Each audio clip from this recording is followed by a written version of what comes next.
Topik selanjutnya yang akan kita bicarakan masih mengenai nilai ekstrim dari suatu fungsi, dan sekarang kita akan hubungkan nilai ekstrim tersebut dengan kemonotonan dan kecembungan dari suatu fungsi. Di sini kita akan membicarakan tentang teorema uji turunan pertama terlebih dahulu. Di sini kita punya beberapa ilustrasinya dari suatu cuplikan grafik fungsi. Pada gambar kiri kita bisa lihat kita punya nilai ekstrimnya ada di bagian yang puncak. Di sini puncak yang di titik pojok ini. Namun kita bisa lihat di bagian kirinya fungsi tersebut sedang naik, namun di bagian kanannya fungsi tersebut sedang turun. Nah, di sini kita bisa lihat apabila turunan pertama dari fungsi tersebut di sebelah kiri titik kritisnya itu positif, artinya dia sedang naik. Dan turunan pertama fungsi tersebut di sebelah kanan titik kritisnya dia sedang turun, maksudnya turunan pertamanya berarti negatif.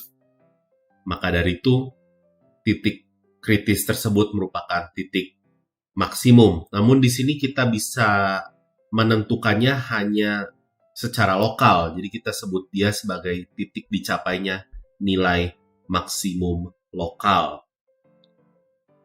Hal serupa bisa kita lihat untuk gambar di tengah. Jadi di sini kita bisa lihat titik kritisnya ada di tengah, di sini berupa titik stasioner. Dan kita bisa lihat di bagian kirinya, di sini sedang turun grafiknya, lalu di bagian kanannya dia sedang naik. Maka dari itu ini kebalikannya. Jika turunan pertamanya di sebelah kiri titik kritisnya dia negatif dan turunan pertamanya di sebelah kanan titik kritisnya itu positif, maka titik kritis yang kita punya ini merupakan titik dicapainya nilai minimum lokal.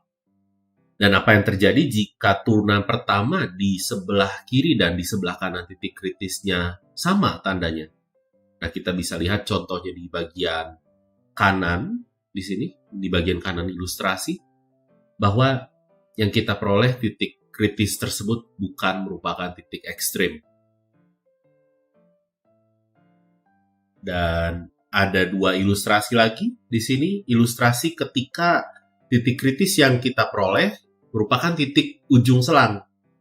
Nah, jika kita punya titik ujung selang kiri, misalkan, yang kita lihat di gambar paling kiri di bawah, jika kita punya turunannya ternyata negatif, berarti dia turun, artinya titik ujung selang kiri kita merupakan titik maksimum lokal. Tentunya kebalikannya juga berlaku ya. Di sini dicontohkannya untuk titik ujung kanan, di sini sekarang juga dia turunannya di sebelah kirinya itu positif. Dia jadi maksimum lokal ya di sini.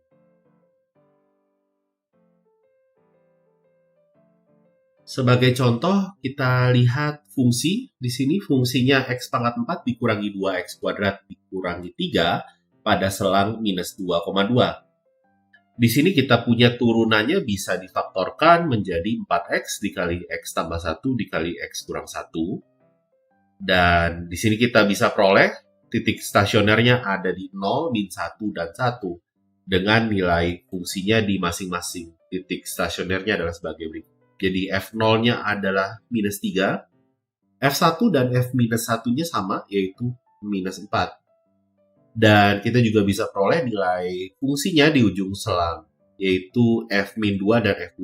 Dan sama nilainya adalah 5. Dan berikut adalah selang kemonotonan fungsi F.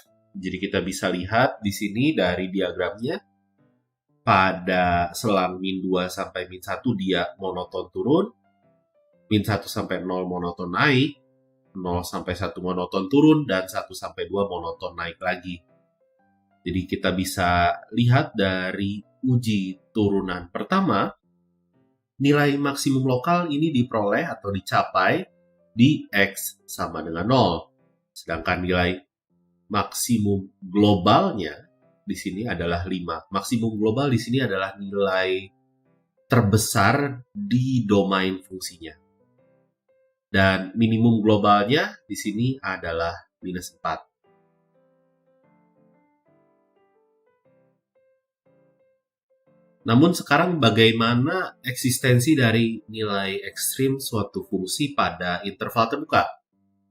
Di sebelum-sebelumnya, kita bisa jamin nilai ekstrim fungsi selalu ada pada interval tertutup apabila f-nya kontinu. Namun untuk interval terbuka kita perlu suatu syarat tambahan di sini bahwa limit x menuju a plusnya dari fx itu L, sebutlah seperti itu, dan limit x menuju b minus dari fx itu adalah M.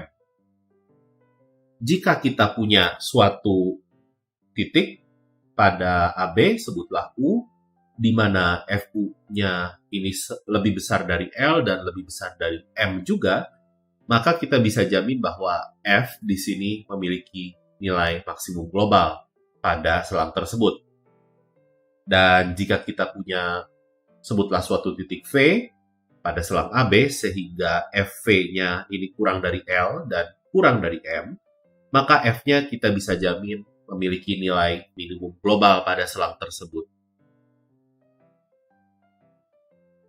Sebagai contoh, kita punya fungsi X ditambah 4 dibagi X pada selang 0 sampai T3.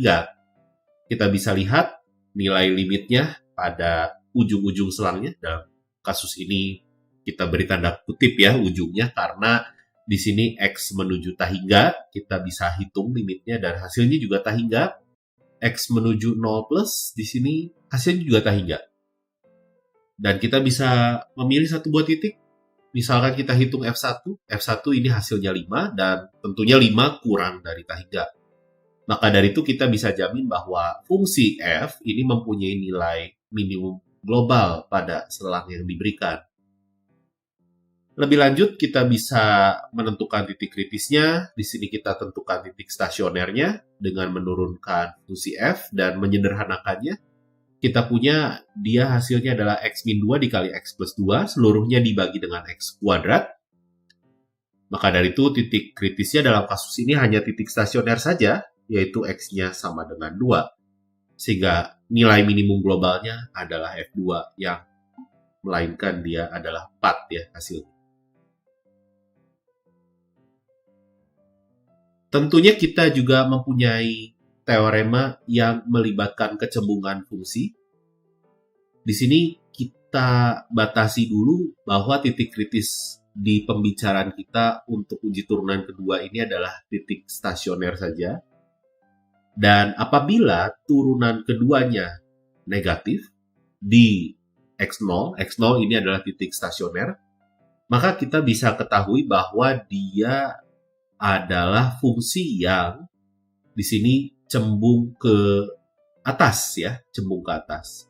Maka dari itu dia mempunyai nilai maksimum lokal. Ini ilustrasinya ada di gambar yang tengah gitu ya.